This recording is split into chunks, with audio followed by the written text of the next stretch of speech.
ایک مرتبہ ایک بزرگ نے ایک محفل میں اپنی بند ہتھیلی کو سب کی طرف کر کے دریافت فرمایا، میرے ہاتھ میں کیا ہے؟ کچھ نے جواب دیا، شاید آپ کے ہاتھ میں ہیرے جواہرات ہیں۔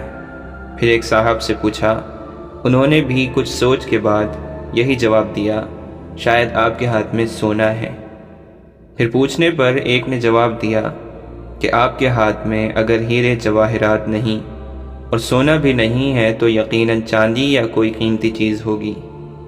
تب ان بزرگ نے اپنے ہاتھ کو کھولا تو ان کے ہاتھ پر چند کنکریاں تھیں۔